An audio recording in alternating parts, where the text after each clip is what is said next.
Excellente soirée à toutes et à tous. Bonsoir. Merci de nous avoir rejoints sur Canal Algérie. Toute l'équipe de l'émission et moi-même sont ravis de vous retrouver comme chaque vendredi soir dans votre rendez-vous avec l'histoire et la mémoire. Cette semaine a été marquée par la commémoration du 70e anniversaire de la grève du 19 mai 1956 lancée par l'UGMA.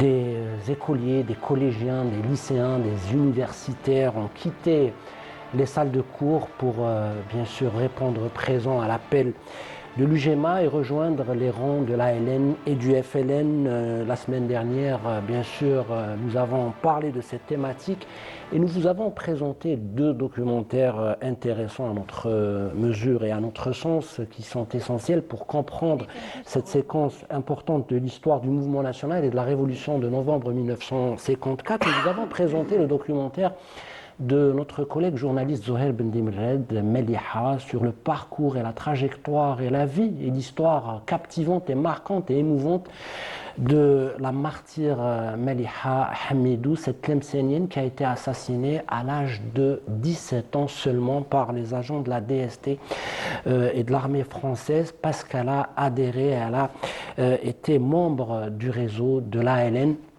Cette martyre, bien sûr, est le symbole du courage des Algériennes et des Algériens. Et puis, on a bien sûr continué avec ce documentaire, encore une fois, pédagogique et didactique essentiel, celui de Bouzidoul Houssine, et du regretté notre collègue, bien sûr, Abdelkrim Djilali, qui ont travaillé sur aussi cette séquence importante. Il s'agit du documentaire Min Jebelina. Ils ont rejoint le maquis à travers le témoignage de trois actants ou acteurs de cette période importante. Il s'agissait, bien sûr, la semaine dernière, on a vu les témoignages de Youssef El-Khatib et puis la Moudjahida Zulikha Bekadour et Abdelalim Medjaoui. Voilà, cette semaine, nous allons être dans l'esprit du message du président de la République, Majid Tebboune, qui a bien sûr rendu hommage à ces étudiants et étudiantes qui ont bien sûr été dans l'engagement pour la liberté et l'indépendance du pays, mais il a mis en exergue et en évidence surtout le rôle de la science, la connaissance et du savoir dans ces engagements et dans la construction du pays. Pour cela, nous voulons rendre hommage, mesdames et messieurs, ce soir, à un martyr qui symbolise le courage, mais aussi l'engagement indéfectible à la cause algérienne. Il s'agit de Taleb Abdelrahman, qui a été exécuté le 24 avril 1958. Mesdames et messieurs, il n'avait que 27 ans, très très jeune, chimiste. Il était celui qui a laissé l'université pour être bien sûr au service de la cause algérienne. Et pour cela, nous avons choisi un film, un long métrage réalisé par une jeune réalisatrice algérienne, Rim Laaraj, Ad-Dhill wal Qindil. Tout de suite, bien sûr, je vous propose, mesdames et messieurs, d'en découvrir un extrait. On revient juste après pour en débattre avec nos invités. Marhaba, bienvenue à vous.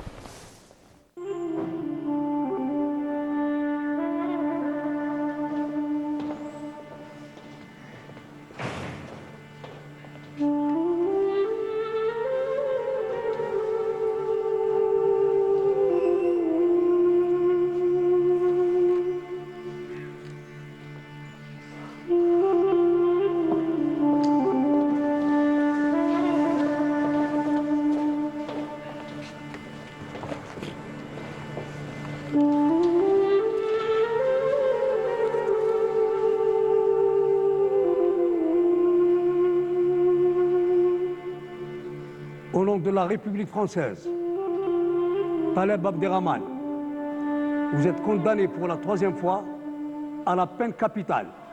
On demande ma tête pour la troisième fois. Je n'ai peur ni de la mort, ni de vos regards, ni prison. J'ai accompli un devoir pour ma nation, pour mon peuple. Vive l'Algérie! Vive l'Algérie indépendante! Vive l'Algérie! Vive l'indépendance! Tahia al-Jazaïr! Vive l'indépendance! Tahia al-Jazaïr! Et c'est une séquence de reconstitution de ce procès qui a eu lieu le 7 décembre 1957 au tribunal d'Alger, quand bien sûr cette sentence est tombée, celle de l'exécution de Taleb Abderrahman, et on voit bien cette séquence encore une fois émouvante qui a été réalisée, mise en scène par Elim Elhadj, qu'on salue à partir des studios du 21 boulevard des Martyrs. Il faut savoir, mesdames et messieurs, que dans ce film, il y a eu un casting très très intéressant, bien sûr, surtout celui d'Ahmed Ben Issa, qui nous a quittés à 4 ans de cela. On lui rendra hommage ce soir. Il nous a quittés le 22 mai 2022, une icône du cinéma algérien, mais c'est le comédien qui a été tout le temps au service de la mémoire et de la transmission de notre histoire. Notamment, on se rappelle tous de son rôle de son rôle dans le film Les Enfants de Novembre de Moussa Haddad, ou bien Les Jours de Cendre de bien sûr le réalisateur Youssef Sahraoui. Voilà, je m'en rappelle parce que c'était une pellicule en noir et blanc et c'était un film très très très beau film avec bien sûr Chafia Boudra et plein d'autres comédiennes et comédiens. Dans cette émission, j'ai le plaisir d'accueillir Yazid Ait Mahidine, journaliste avec nous à Canal Algérie. Vous êtes aussi documentariste, vous vous intéressez à l'histoire de la colonisation française en Algérie, puis à celle du mouvement national. Bienvenue à vous, Yazid Ait Mahidine. Et c'est juste que je rappelle que, bien sûr, vous avez marqué au sein de l'émission Bonjour d'Algérie la date du 19 mai 2026 pour commémorer le 70e anniversaire, bien sûr, de la grève des étudiants algériens en 1956. En face de vous, jeune journaliste Abdelmalek Belhouchet, vous êtes notre confrère de la radio, vous travaillez à la radio algérienne, vous êtes cinéphile, mais vous vous intéressez aussi à ces productions algériennes cinématographiques, notamment celles dédiées à l'histoire et à la mémoire. Nous en parlerons avec vous. Merci pour l'invitation. Vous avez vu le film et on va peut-être avec vous travailler sur les 3 ou 4 clés qui vont nous permettre de regarder le film autrement avec nos téléspectateurs. Peut-être je vais m'adresser à Yazid Ait Mahidine pour une première peut-être question au feeling comme ça, sur le vif comme on dit. Tout à l'heure dans mon introduction, j'ai dit qu'il y avait des écoliers, des collégiens, des universitaires et des lycéens qui ont rejoint le front, le maquis, qui ont bien sûr répondu à l'appel de l'UGMA et ont rejoint les rangs du FLN et de l'ALN. Et cette semaine aussi, j'ai reçu beaucoup d'appels. Quand la semaine passée, on a parlé de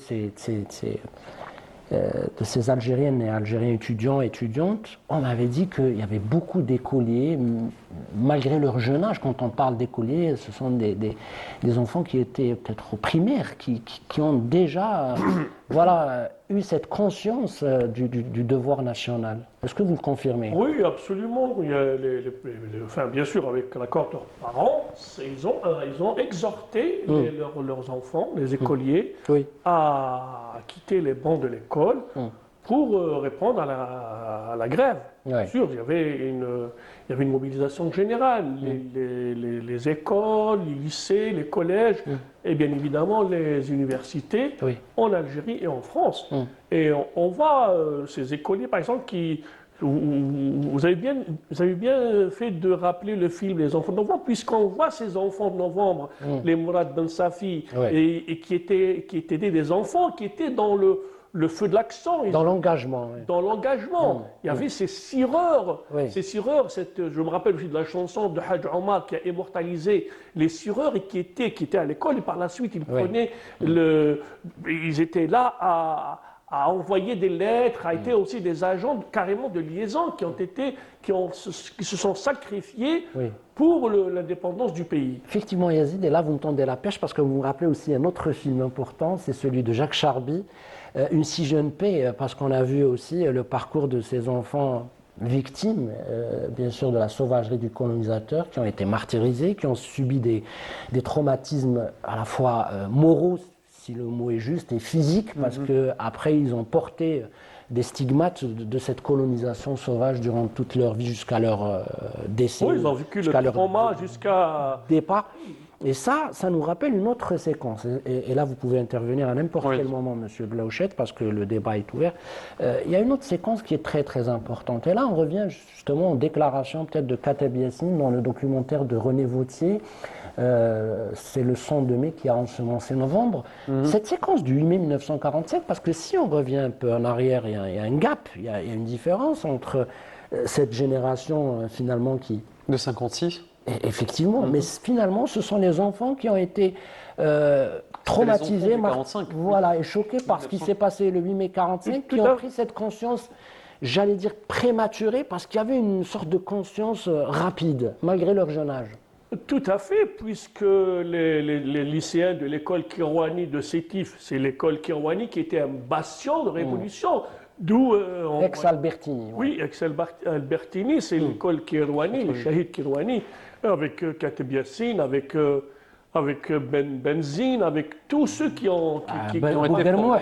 Oui, Bouguermouh, qui faisait corps avec l'insurrection du 8 mai 45, avec la révolte du 8 mai 45. Oui. Donc, l'engagement des étudiants algériens pour l'indépendance d'Algérie, ça remonte à 1919, avec l'association des générales des étudiants musulmans nord-africains. Et par la suite, en 1927, c'est l'association des étudiants musulmans algériens dont Farhat Abbas était le président. Oui. Et par la suite, il y a eu l'UGEMA. Alors là, c'est très important ce que dit Yazid, par rapport justement... À cette chronologie, justement, à cette suite Non, logique. il y a une chronologie, mais en même temps, il y a une organisation. Et c'est ça le point fort, je pense, de la Révolution de novembre et de ceux qui ont mené cette révolution, parce que le colonisateur, d'une part, bien évidemment, pour casser cet élan révolutionnaire, disait que c'était des bandits, c'était des rebelles. Des rebelles, et il les a même traités de bandits, de terroristes. Mais sauf que dans l'organisation de l'ALN et du FLN, on comprend très très bien qu'il y avait la stratégie, parce qu'il n'y avait pas que l'UGMA, il y avait aussi l'Union des commerçants algériens. Vous me le confirmez, Yazid, Oui, ça veut dire que toutes les strates de la société ont été sensibilisées à l'appel et au devoir de la nation. Tout à fait, puisque on peut revenir déjà à la création officielle de l'UGMA le 8 juillet 1955, c'était à Paris, donc à la salle de la Mutualité à Paris. Et ce jour-là, il y avait pratiquement un engagement de tous les étudiants algériens à être dans le feu de l'action, à embrasser le combat libérateur. Et c'était eux-mêmes, c'est les étudiants eux-mêmes, avec bien sûr... Ahmed Taleb Ibrahimi qui était le président, mais il y avait quand même un débat démocratique, chacun donnait son avis, etc. Oui. Et puis on peut rappeler même pour le M musulman, parce qu'il y a une partie qui refusait, bon on est tous des Algériens, il y a aussi d'autres communautés, etc. qui participaient, mais ils ont dit musulmans pour faire face à la minorité des colons qui étaient là. Parce qu'il y a une identité, il y a carrément... une appartenance, un enracinement. Pour avoir leur visibilité. Parce que si on revient au livre de Henri et de Clément Henri Moore, il rappelle aussi toutes les exactions, un apartheid que les Algériens, que les étudiants algériens vivaient. Donc c'est pour ça qu'ils se sont... Il y avait le communiste... était là le secrétaire général du Parti communiste qui a répondu, Thorez, qui disait non, mais l'Algérie était une nation en formation, etc. Et Reda Malek a répliqué pour le traiter carrément d'un clown avec un accoutrement déchiré en fait. C'était une réponse à l'Algérie pour dire que l'Algérie était là, elle était présente avec son identité et il fallait compter avec les étudiants musulmans algériens.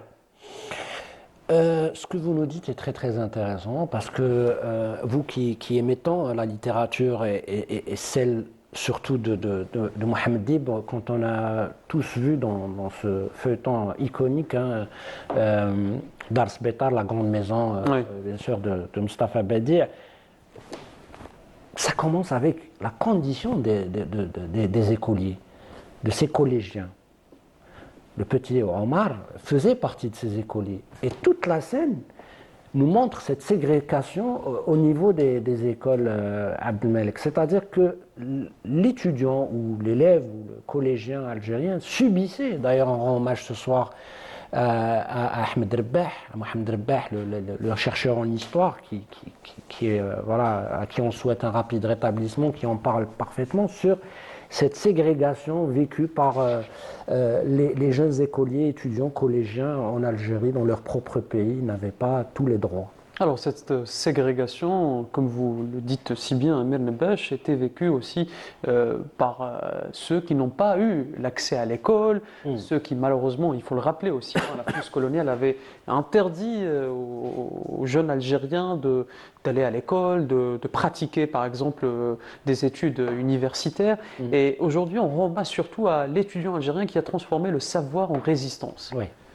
Aujourd'hui, au sein des écoles, au sein des lycées, au sein des collèges, on se rappelle tous, et on a tous, tout le monde connaît l'importance de l'appel du 19 mai. L'importance aussi des personnages comme Talib Abdelrahman dans l'histoire algérienne. Et ça, c'est déjà c'est quelque chose de très, très, très important aussi. Ce sont des références. Ce sont des références de notre histoire. La ségrégation au sein des écoles était vécue de façon terrible, j'imagine, par les jeunes Algériens à l'époque, qui ont tout de suite répondu à l'appel du 19 mai 1956 à l'Union, justement à l'UGMA, et qui ont transformé ce savoir, cette connaissance, en une arme de lutte et de résistance pour la nation. Donc moi j'aimerais aussi évoquer avec notre cher invité peut-être l'une des premières écoles du nationalisme en Algérie, c'est le scoutisme. Donc je pense que c'est à travers ces lieux-là, ces établissements-là, ces organes-là que le nationalisme a été forgé.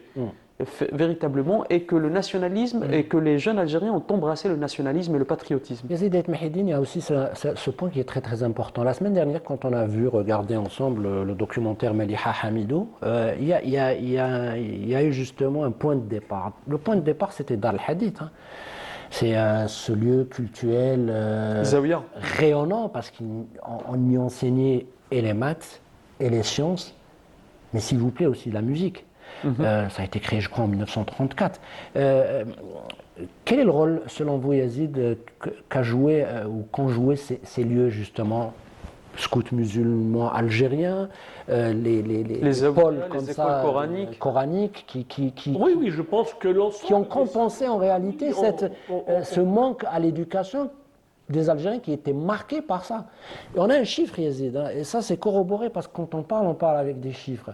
T'smah li Yazid, parce que je suis obligé de donner ces chiffres, parce que la France, quand on a chassé le colonisateur en 1962, les chiffres sont là, plus de 80% d'analphabètes en Algérie. Ça veut dire qu'il n'y a eu aucune, mais vraiment aucune, intention de donner le savoir, la connaissance et le bien-être à ce peuple-là. Je vous laisse bien sûr. Je rappelle que justement les Français disaient, en colonisant l'Algérie, que c'était une campagne de pacification, de civilisation.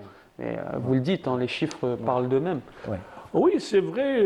Pour revenir un peu aux sources, aux fondamentaux qui ont peut-être forgé le nationalisme algérien, c'est vrai que l'école des scouts est un bastion de la révolution. Il y a également, quand on voit également la plupart des étudiants ont été aussi dans le mouvement national. Il y a également, parce qu'avant l'UGMA, il y avait également l'association des étudiants musulmans algériens en France.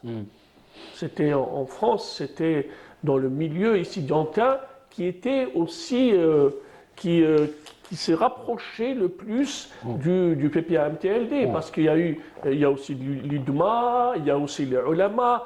Donc on voit également que l'implication de la frange estudiantine dans le combat libérateur et dans le mouvement national a commencé déjà avec le mouvement national. Et par la suite, nous connaissons tous maintenant cette date du 8 juillet 1955, date de la création de l'UGMA, et qui par la suite, le 18 mai et le 19 mai, ça y est, c'était l'Assemblée générale pour décréter la grève des étudiants. Ça s'est passé, je crois, du côté du Jamaa Chawa au Cercle du Progrès, c'est ça? Oui, c'était pas un autre endroit emblématique. C'était pas loin, c'était un endroit des Taraqi. Cercle du Progrès, oui. Et puis il y a deux lieux. Il y a ce lieu, il y a aussi le club Dr Saadan, et puis il y a au Télémli également, où s'est déroulée l'une des réunions de l'UGMA pour décréter la grève des étudiants en juillet 1900, le 19 mai 1956. Yazid, alors c'est très très important parce que Zdour, Belkacem, bien sûr, Benzerjeb, Malika Hamidou, Rida Houhou, on a parlé aussi de Hihi Mekki, Constantine, Talib Abdrahman à Alger, qui reste un symbole, bien sûr, de cet engagement, et plein d'autres. Akli Aïssiou, en Belgique, qui a été assassiné très très jeune, hein, lui aussi, alors qu'il était étudiant en médecine. Voilà, il y a des fois des choses de la vie. Il a été assassiné à la rue Longuevie à Bruxelles, pour vous dire. Mais c'est le nom de la rue Longuevie, comme si c'était prémonitoire, hein, c'est-à-dire que le nom de Akli Aïssiou allait transgresser le temps et les générations, finalement. Sa mémoire reste existante. Mais par rapport à ces étudiants qui ont... Moi, je voulais revenir sur l'appel à la grève. Et justement, le manifeste de l'UGMA. C'était pratiquement un manifeste insurrectionnel. Oui. C'est un manifeste catalyseur. Et bien sûr, avec nos amis à la régie, on a cet appel, on va le voir défiler les étudiants pendant que... à rejoindre l'ALN et le FLN. Avec une citation très forte, nous ne pouvons, le manifeste historique justement disait que avec un diplôme, nous ne ferons pas de meilleurs cadavres. Et il faut saluer ceux aussi qui ont dirigé cette grève de l'UGMA, Mohamed Siddiq Ben Yahya, Lamine Khan, Abdeslam Abdeslam. Le manifeste, justement, Amir, tu parlais des médecins algériens, des étudiants qui auraient pu devenir, par exemple, des cadres qui avaient une carrière prometteuse et ont décidé justement de quitter l'amphithéâtre. Pourquoi? Pour rejoindre les maquis et pour rentrer dans l'histoire. Yazid, l'appel, on est en train de le... Voilà, on vient de le voir défiler. Ce manifeste aux résonances pratiquement insurrectionnelles rappelle en quelque sorte l'appel du 1er novembre. Rappelle l'appel du 1er novembre. Et dans ce texte, parce que le 1er novembre, le mai 55, c'est à quelques mois après le 1er novembre. Donc on retrouve cette veine novembrienne dans l'esprit de ce manifeste, de cet appel. Et puis il donne des faits. Il donne des faits. Il rappelle pratiquement tous ceux qui ont été assassinés. Il parle de l'assassinat de Brahim. Il parle de jeunes étudiants de Béjaïa, c'est Brahim Isrir, brûlé vif dans sa mechta à Béjaïa, dans un hameau à Béjaïa. Il rappelle également Hajjaj. Hajjaj Farhat Hajjaj, qui a été pratiquement torturé par la DST. Et après, il a été torturé. Il a été retrouvé à Djidjel, mutilé et tué à Djidjel 20 jours après. Donc il y a des détails dans ce manifeste où il interpelle ses étudiants pour dire avec un diplôme en plus, nous ne ferons pas des meilleurs cadavres. Vraiment, ce leitmotiv est très très intense, c'est très fort et très catalyseur. À un moment donné, dans le manifeste, dans l'appel, il y a une sorte de culpabilité. Les étudiants se culpabilisent. Qu'est-ce qu'on est en train de faire? Alors que l'Algérie est en feu et en sang, alors que le combat libérateur est là, alors que des enfants, des femmes, des hommes se sont tués par l'armée, ont été tués par l'armée coloniale. Bien sûr, j'aimerais avoir le portrait de Talib Abdrahman, bien sûr, sur nos écrans, parce que c'est très très important, parce qu'on y retrouve la jeunesse. Il symbolise, c'est vrai, ce combat d'étudiants. Ce sont des jeunes, voilà. Ce sont des jeunes qui, comme disait tout à l'heure M. Belouchet Abdelmalek, qui pouvaient avoir une carrière. Avoir une carrière, hein, même au sein d'une vie, bien sûr, marquée par la colonisation, parce qu'ils étaient brillants. Au péril de leur vie Bien et au sûr. péril de leur parcours. Ils ont choisi d'abandonner tout et de rejoindre, bien sûr, soit Le les combat maquis, libérateur. soit le combat libérateur à travers d'autres, bien sûr, actions. Il y a aussi Amara Rachid. Il faut aussi parler de l'engagement de Amara Rachid et de plein d'autres. Et bien sûr, il y a quelque chose qui m'a interpellé aussi, il ne faut pas qu'on oublie les infirmières. C'est vrai. important. Les infirmières, ce sont ces femmes courageuses aussi, qui étaient soit Recrutées à l'hôpital ou oui, soit, soit à l'université pour faire des études en médecine et elles ont dû abandonner ce cursus pour et faire profiter leurs connaissances et justement. surtout monter au maquis. Leur travail était au maquis auprès des moudjahidines blessés. On a plusieurs images, on va vous les puis montrer. quand les trois femmes, les trois moudjahidettes, Belmihoub Zerdani, Meslem et Bazi, ont été arrêtées, et cette image de ces femmes qui ont été reprises par les journaux, Le Monde, etc., ils ont vu que le maquis, ce n'était pas des brigands, c'était l'élite qui était là, c'était l'élite. L'élite algérienne. C'était l'élite intellectuelle qui faisait face à la machine de guerre française. C'était des femmes qui étaient là, avec leurs blouses blanches. Oui. C'était une noble cause. C'était l'humanité qui a été interpellée à travers l'image des trois sœurs infirmières.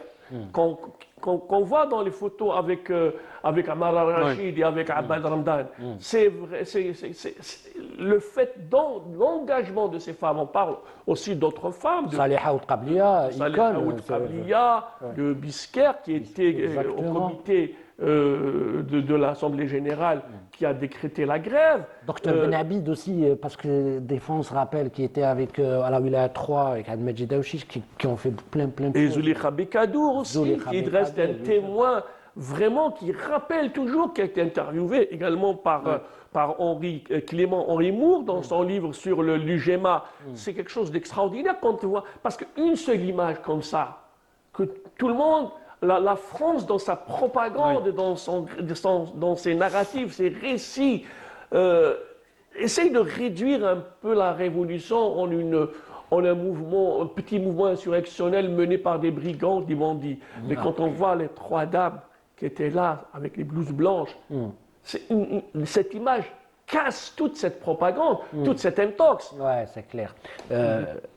Bien sûr, le cinéma au service du récit national, au service aussi De la mémoire la collective. mémoire et de l'histoire, bien sûr, algérienne. Tout à l'heure, on avait parlé de Ahmed Ben Issa. Ce soir, nous voulons lui rendre hommage parce que c'est quelqu'un qui a fait beaucoup de bien au théâtre algérien. C'est quelqu'un qui a été à la télévision aussi. Et on au est à quelques cinéma. jours justement de Et ça fait, triste anniversaire ouais. de sa disparition aussi. Il nous a quittés effectivement le 20 mai 2022. Hein, donc, il est dans le casting de Rim Larj, dans le film Dhil wal Qindil, hein, de l'ombre à la lumière, qui retrace le parcours du martyr Taleb Abderrahman, comment justement Et pas a que, vécu. tous les étudiants algériens. Il y a Amara Rachid aussi qui est dans ce film. Bien sûr, il y a Myriam Mechkan qui joue dans ce film. Il y a Bessem Larj et plein d'autres. Ce qui est interpellant, c'est que ce sont de jeunes comédiens de la jeune génération. Vous l'avez vu le film. Est-ce que vous pouvez nous donner justement les 3 clés pour suivre ce film tout de suite sur Canal Algérie avec nos téléspectateurs? Alors c'est très simple, le film raconte et s'intéresse justement au combat libérateur et le rôle justement des étudiants dans ce combat libérateur. D'ailleurs c'est le sous-titre du film, hein. Le film s'appelle Dhal Al-Qindil wa Dhal, ce qui signifie la lumière et l'ombre. Ouais. C'est une métaphore justement, la lumière étant une métaphore sur le savoir universitaire, sur la conscience justement des étudiants. L'ombre, c'est le colonialisme, c'est la machine coloniale française, c'est la répression, c'est la ségrégation qu'a commis justement la France. Le film, je le disais, possède aussi un sous-titre. C'est le rôle des étudiants durant la Glorieuse Guerre. Et c'est à travers ce film, on regarde, d'ailleurs le film débute avec une scène, c'est l'arrestation d'un étudiant à Oran, car soupçonné justement d'être militant, justement, à Falan, militer pour la libération de l'Algérie. Et la rumeur commence à se répandre. Et justement, on regarde au début du film la peur que vivaient justement les étudiants, qui vivaient dans une peur, dans un doute, dans la clandestinité, qui ne savaient pas quel était leur sort dans cette Algérie justement colonisée par la France. Et c'est comme ça qu'ils commencent à embrasser cet appel de l'UGMA le 19 mai 1956, l'appel à la grève, et ils ont embrassé aussi le combat libérateur pour rejoindre les maquis avec l'ensemble de l'élite intellectuelle algérienne. Yazid Ait Wahiddine, cinéphile aussi, vous suivez ce genre de production et on parle souvent de la nécessité d'un cinéma au service de la mémoire et notre histoire.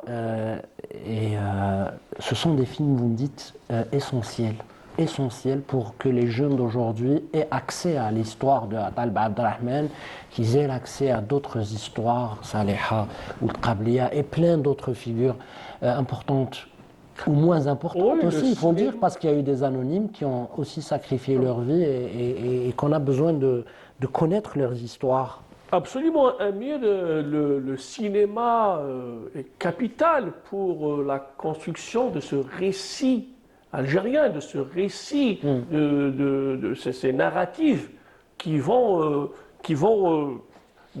permettre aux jeunes générations de comprendre l'histoire et puis de s'identifier à des héros.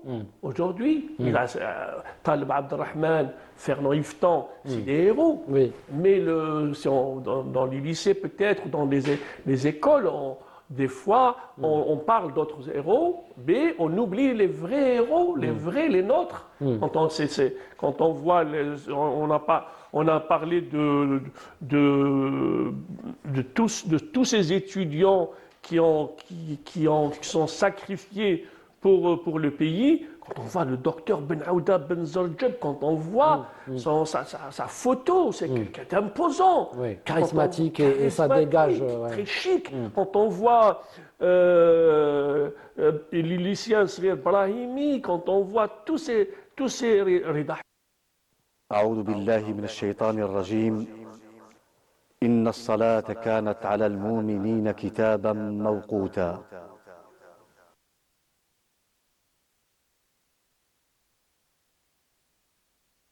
الله أكبر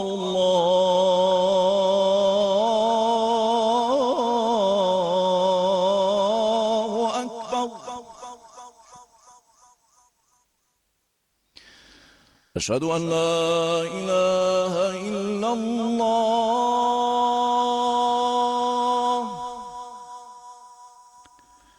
أشهد أن لا إله إلا الله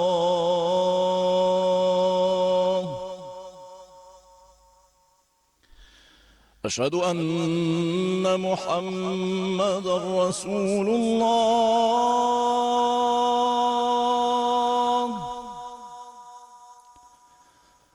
أشهد أن محمدًا رسول الله حي على الصلاة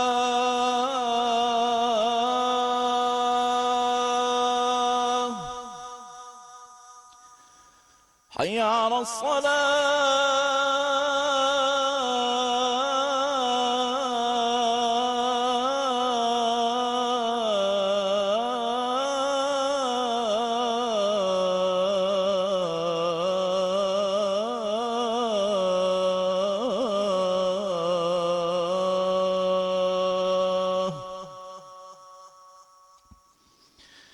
حي على الفلاح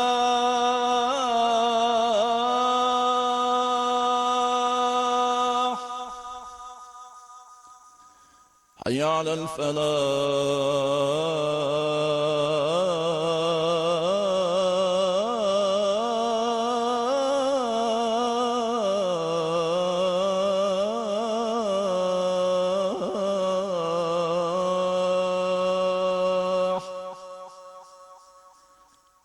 الله أكبر الله أكبر لا إله إلا الله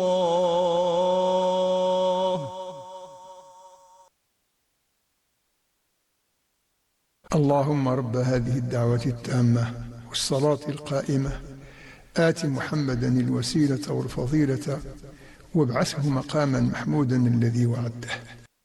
Chouchou, l'écrivain, le grand écrivain Reda Chouchou, qui a été assassiné. Et quand on voit quelqu'un, ça mérite des films, des pièces de théâtre, des livres, des bandes dessinées, des films d'animation. Pratiquement, il y a de quoi alimenter et de faire vibrer ce récit national. Et justement, c'était le message du président de la République, Abdelmajid Tebboune, durant les assises. Bien sûr. Oui, Du cinéma. C'était ça. Il a incité justement les cinéastes à travailler sur ces histoires, à montrer au grand jour l'histoire de ces personnages historiques qu'a connu l'Algérie. Le cinéma aujourd'hui, Amir, a le devoir, comme l'a si bien dit notre cher ami, a le devoir de transmettre cette mémoire collective, pas seulement à travers donc des dates ou des archives, mais à travers des émotions humaines, à travers des personnages, à travers justement des récits qui peuvent parler aux gens, qui peuvent parler à cette nouvelle génération. Qui peuvent inspirer, parce que dans le message du président de la République, Abdelmajid Tebboune, cette semaine, lors de la commémoration, bien sûr, de cette date du 19 mai 1956, il rend hommage aux étudiants engagés, à ces martyrs de la Révolution qui nous ont offert cette liberté, si précieuse liberté et indépendance yézide. Mais il donne un autre message aux étudiants algériens d'aujourd'hui pour leur dire: inspirez-vous de l'engagement pour la nation de ces héros. C'est-à-dire que le savoir et la connaissance et l'enseignement et la science ou les sciences sont les clés d'une nation forte. Maintenant, c'est ça le combat, c'est le combat du développement, de la construction, de construire cette de bâtir une Algérie forte. Et là, je me rappelle, et peut-être qu'on va terminer avec, bien sûr, l'histoire de Malek Haddad, qui, je crois, dans une pièce théâtrale qui a été mise en scène par le regretté Alloula, Qadr à Oran, avec le grand Serap Hamedine qui y jouait, le Djoued, les généreux Yazid. Vous aimez bien cette pièce théâtrale où on lit quelque chose d'important, et ça c'est le message des étudiants algériens Yazid. Malek Haddad disait, parce qu'il y a eu une adaptation pour le conte de cette pièce théâtrale, où Malek Haddad disait: le jour où je mourrai, quand vous allez m'enterrer, enterrez-moi, et puis déterrez-moi quelques jours plus tard, et ressortez mes os, et prenez mes os, mon squelette, et prenez-le, mettez-le dans une université algérienne pour que les Algériennes et Algériens peuvent étudier sur mon corps, sur mes restes, sur mes os, la science pour qu'ils se développent.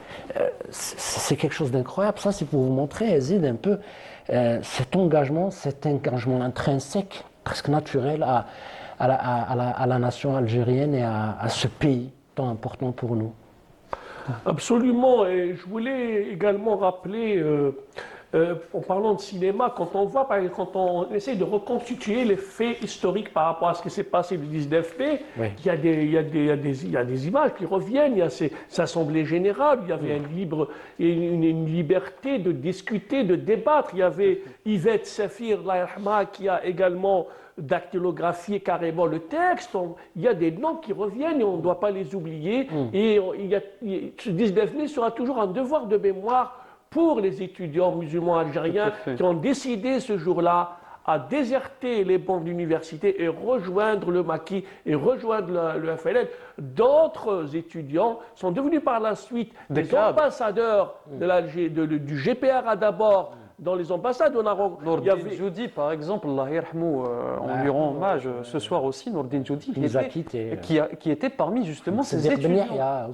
Siddiq Ben Yahya, justement, ils étaient parmi ces étudiants qui ont quitté les bancs. Ils sont partis diffuser l'idéal nouveau-bréen au fin fond du sud-ouest asiatique, au Japon, avec Ben Habiles, avec Negadi. Nordin Jodi en Angleterre, oui, un peu partout. Magnifique. Et c'est quelque chose d'extraordinaire. Ça, je l'appelle, moi, la double performance en réalité, ou même triple performance, parce Et que après non seulement l'indépendance, ils étaient enfants, comme on le disait au début de l'émission, écoliers, collégiens, qui subissaient du racisme, qui subissaient le ségrégationnisme, par la suite, des cadres, qui subissaient l'apartheid.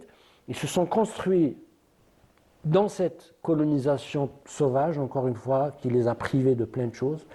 Ils ont été les militants de la liberté, ils ont arraché la liberté, et après la liberté du pays, l'indépendance, ils ont continué, soit dans la reconstruction, j'y arrive, et la reconstruction, et aussi de développer. Je parle de Cholet, par exemple, je parle de plein d'autres. Mais c'était tout à fait une reconstruction, hein, pas seulement une restitution. Eh bien, messieurs, merci beaucoup d'avoir répondu présent à notre appel, à nous aussi, pour le devoir de transmission et ce devoir de mémoire que nous faisons ici à Canal Algérie, à la télévision algérienne. Tout de suite, le film Ad-Dil wal Qindil, de l'ombre à la lumière, ou l'ombre à la lumière, de Rim Laraj, qu'on salue à travers, bien sûr, cette émission. Et on rend hommage encore une fois à tous les comédiennes et comédiens qui ont travaillé sur ce film pour nous transmettre l'histoire du grand martyr et du symbolique martyr Taleb Abderrahman, le chimiste de la Révolution, qui a bien sûr sacrifié sa vie pour que l'Algérie soit libre et indépendante. Voilà, c'était Emir Nebech qui vous parlait à partir des studios du 21 boulevard des Martyrs. Je remercie notre réalisatrice Hilda Ouziala d'avoir réalisé exceptionnellement ce numéro avec nous, et bien sûr Fodel Nordin pour le Scriptana et toute l'équipe du Studio 7 de Canal. Merci à vous, bon week-end et à la semaine prochaine. Au revoir, merci. Merci beaucoup.